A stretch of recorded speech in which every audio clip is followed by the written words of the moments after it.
Hello everyone, I'm Brian. Today I'm going to be writing to Thought is Responsible for Our Confusion, J. Krushnamurti. So it's really weird to say that thought is responsible for our confusion when when we think to clear things up. Hey, what is 2 times 5? Hold on, let me think about this one. Or is thought said a bit different? Like thought and think are kind of the same. Yes. Like, whenever you're asked a question or when something needs to be clarified, like what's your name, you have to sometimes have to think about it. Hold on, what's my name? Brian, that's it. Okay, got it. But yeah, usually it's really weird to say that thought is responsible for confusion, but I guess at the same time it can be. I mean obviously, well, for Krishnamurti it is, but it's not, I guess, not necessarily too hard to think that thought is confusing.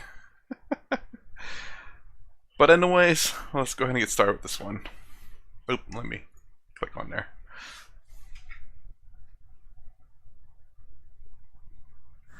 Why is there conflict between you, your husband, your wife, your neighbor? You follow? Why?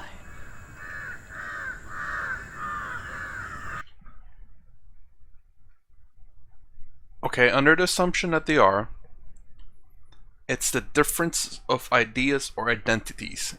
What Sadhguru says, the problem in this world is our hold on to a identity. Personally, I don't believe identities are necessarily the problem. It is more along the lines if we start using these identities as weapons. Oh, I am American, therefore I'm greater than everyone. That is a wrong way to use your identity. You're American, that's fine, or you're whatever, you're fine, and it should be used as in my opinion, in a way, as a curiosity. It's like, oh, you're from Malaysia or from Germany. How is it over there? What is it like? What's the culture like? Instead of using these identities as ways of learning about people, we start using them as weapons and saying that we are better than other people. Or we are more right than other people. In that relationship, thought plays a great part. Right? Thought. I'm better than you. That's a thought. Both sexually and in other ways. I won't go into all the details of it because it's very simple. Thought plays a great part in our intimate relationship. Thought creates the image of the man or the woman, and the relationship is between these two images. Are you following all this? Or you're all asleep? What? So, actual relationship doesn't exist. It exists between these two images which thought has created. So, thought may be responsible for conflict. I wonder if you see all this. I wonder. But it is also thought that creates and holds these relationships together. Or did I hold on, let me rewind it, I'm sorry. Which is created through many yeah, okay, he's saying that. Responsible for conflict.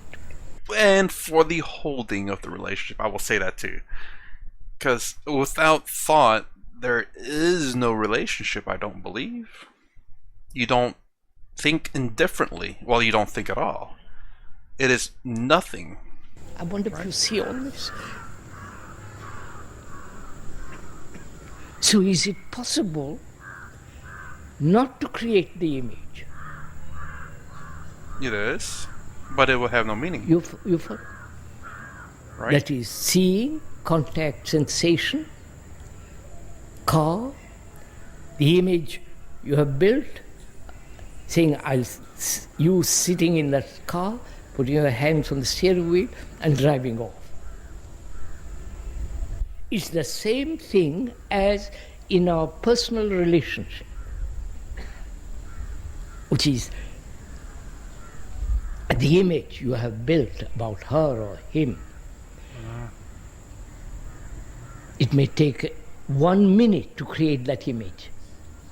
Or you have accumulated a series of images. And she also has created a series of images. And they don't live So, up. thought is the origin of conflict. I wonder if you see this. What he was saying about the images, there's a saying where people don't live up. Is it to the images? Don't live up to your expectations. And this is generally because you have this expectation. So, for example, I guess if you meet like a YouTuber, you see them on YouTube all the time, and then when you meet them in real life, you're like, huh, you're different. Because you have this expectations or this idea of who they are, but it could just very well be a personality on YouTube. I have no idea if I'm going to be the same in real life or if I am in YouTube. I don't know. Probably, maybe. I think so. I mean, I can only be me. I'm not a good actor. Otherwise, I'd be in Hollywood. Anyways, but yeah, I guess there's this expectation. He was talking about how in 1 minute or 2 minutes, I believe so, or 5 minutes, that you have developed this image of this person. But that image of that person is not necessarily who they are. And you create this false image of a person, and then your expectations collapse or breaks down because you think this is who they are, but they're not. And then I guess that's where the conflict arises. Some conflict arises because some people hold that expectation so high that you have to be this. You cannot be anything else other than this. That's an extreme expectation of someone. While some people's like, oh, well, you're different in real life. That's weird. And I guess I'll have to know this you. And, you know, they don't really hold that image in a higher expectation, but we do hold that. And whenever we see someone that, like, oh, you're not quite like what I thought, and you end up being a little disappointed, and there's the conflict right there. Right? At least few of us. Let's go together. Then the problem arises. How is one to put an end to this movement of creating images all the time? You follow?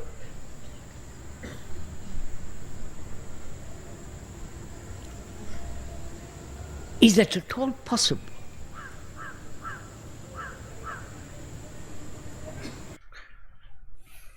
Sorry, he's asking questions I want to answer and find out if I get it right or not. To yourself, yes. To Turiya, the teachings. To someone else, oof. Well, I guess the non-duality would do it, considering that if you understand that your true self is the supreme consciousness that everyone else are part of, or are in fact, and that you are them because of this supreme consciousness, then yeah, you can. Yeah, you can. But in a duality world, no. No. Because we live by images. The images of the past, the remembrance of incidents, the pleasant, unpleasant, all the rest of it. This is our life. And if thought is the origin of this disorder in our relationship, then what place has thought at all? You understand? I wonder if you understand what I'm talking about. That's one thing. I'm sorry. He always says it. You understand what I'm talking about? You get it? You? Maybe you? I don't know why. I mean, I get it. But I know. It's just something I noticed that he does, and I love it. I'm grateful that he's asking, too.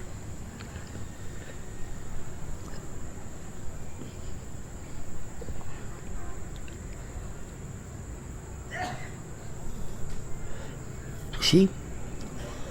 I'll go into it. You see this. You see very clearly, at least verbally, intellectually, that thought begins all the mess in our relationship. Then the question that arises, how am I to stop thought? Which is a totally wrong question. I wonder if you see that. Because you who want to stop thought, you are created by thought.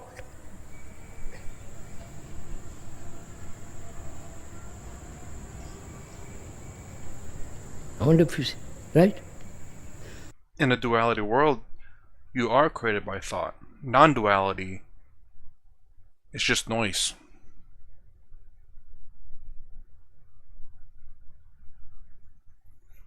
In I don't know if this is appropriate. Just say in the Western world, I don't know how true this is. A lot of people believe that who you are is the creation of your experiences in life. Your five senses, the people surrounding you, your mother, your parents, should I say. Your friends, your family, your co-workers, your neighbors, the strangers around you. They create who you are.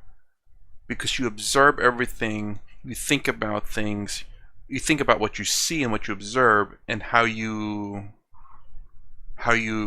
interact and take those information in creates who you are as a person. That's very easily to be seen. But to some Hindu philosophy, that is the Maya. I learned that a few days ago. I'm proud of that. I wonder what it says. So, thought has divided itself as the controller and the controlled. Then you ask the question, how am I to control thought? So we are saying that's a wrong question. That question indicates that you haven't grasped the whole movement of thought. That thought has broken itself up as the thinker and the thought, the controller and the control. So, do we realize this fact that the controller is the controlled? Huh? So what takes place? You understand my question? I see very clearly, if one sees it, I see very clearly that thought is the root of this disorder. Because thought in itself isn't utterly limited.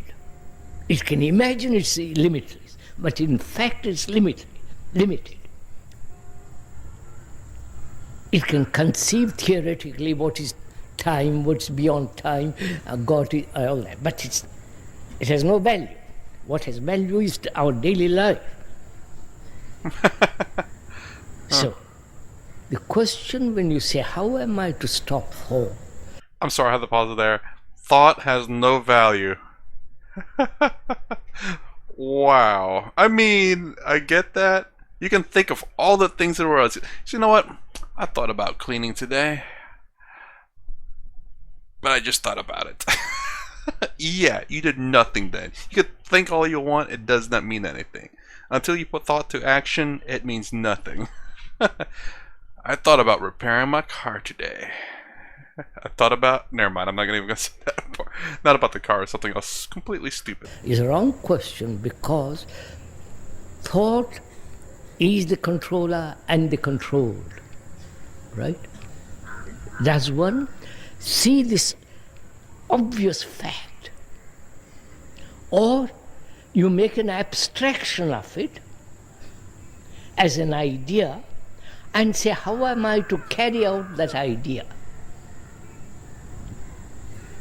Which means you haven't grasped the full significance of this fact. Right? When you make an abstraction, you are dealing with non-fact. What is fact is the conflict which thought has created, the disorder. So can you, do you actually perceive that the thinker is the root of this? You have created the image between you and your wife, husband, and so on. And that image is not actual. It's a material structure created by thought which acts as a barrier. And therefore, there was no love. Thought is not love. We'll go into this sometime. So the question is, does your mind, your brain, actually perceive the fact that thought is responsible for our confusion, disorder? When you perceive the fact, what takes place? That's what I want to get at. Let's move from there. You understand? When you see danger, physical danger, there is instant action. Unless you're neurotic or drugged or drunk or whatever it is. If you see something dangerous, there is immediate response. Now, is he talking about like instinctual? Like, if you see something dangerous, you don't really think about what you do sometimes, you just act. This typically happens with people who are trained, military and martial arts and stuff, because they're I don't know how to say, they train their body to act on instincts, basically what they've been trained to do. Why does your brain not see the danger that thought creates disorder? The danger of disorder. You're following what? Why? There, your brain is tremendously active. When you see a danger, the adrenaline, the whole blood everything responses. There, your life is threatened. Here also your life is threatened, which is living in disorder is a great threat, great danger to human beings. Why doesn't the brain equally see it instantly, the danger of this, as it sees the other? You following my question? Why? Come on, sirs.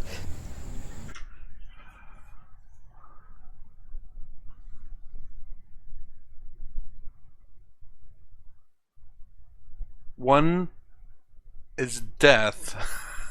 The other one is you sleeping on the couch. One is death and one is not death. But why isn't your brain seeing them both as something destructive? The only thing I can think of is the sheer fact that because one means your brain doesn't work anymore, and the other one means your brain's still kind of fine, I guess. But I know that's not the answer it's looking for. Huh.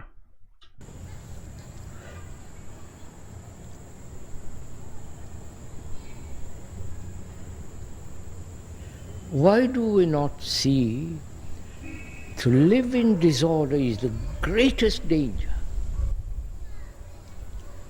Is it because we are used to disorder? And don't see it as dangerous anymore? Please don't accept what the speaker is saying. We are accustomed to disorder. We put up with disorder. we haven't the energy to create all. Which all means what? Please go into your brain, look at it, please. Laziness, indifference, lack of aesthetic appreciation of that which is beautiful.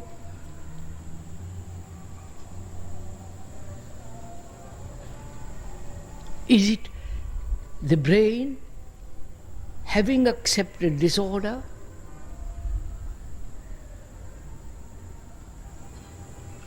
disregards it, is indifferent to it, and so therefore, what happens to the brain that has created disorder, thought which has created disorder, and accepts it? What happens to the brain? Come on, sirs. It becomes natural, very dull. Yeah, it just gets used to it. When you accept anything, it must be, right? When you accept your relationship with another, which is essentially conflict, when you accept it, you have accepted something which is disorderly, unaesthetic, immoral. So what happens? Your life becomes mediocre, dull, and sit there and just listen to some rubbish. So, listening to all this, is there order now in your life? Not tomorrow, immediately. Because you see the danger. I wonder if you see this. You understand what I mean? You act instantly to this danger, physical danger. And here you don't act because, for various reasons. A brain that's awake, alert, sees the danger of disorder, which means what? The brain, with its thought, has created this disorder. So the brain sees the danger of it, and the brain acts because it must have security, safety. You understand all this?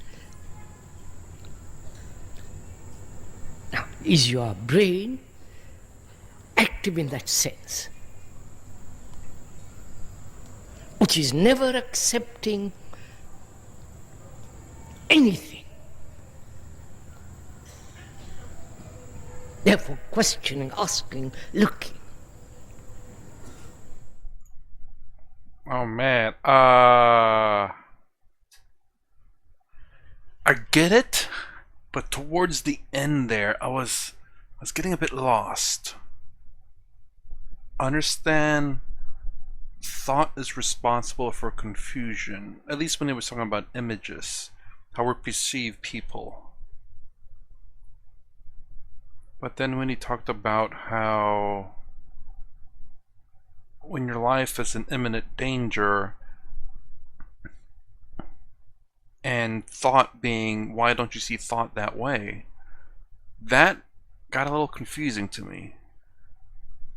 One ends your life, one doesn't. But maybe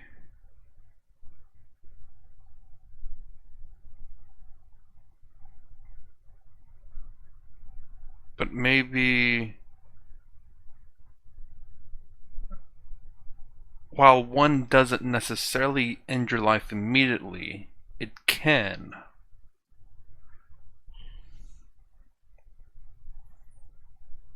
I don't know. That last part, I don't know why. It's just, I definitely gotta watch this again. I will watch this again, at least that last portion. after I'm done with this video. I think I got the first half. Second half about the life-threatening and how your brain. We react instinctively sometimes. We're not even thinking. It's just instinct, survival instincts. Your training kicks in just automatically without even thinking about it. I think that's what he was talking about.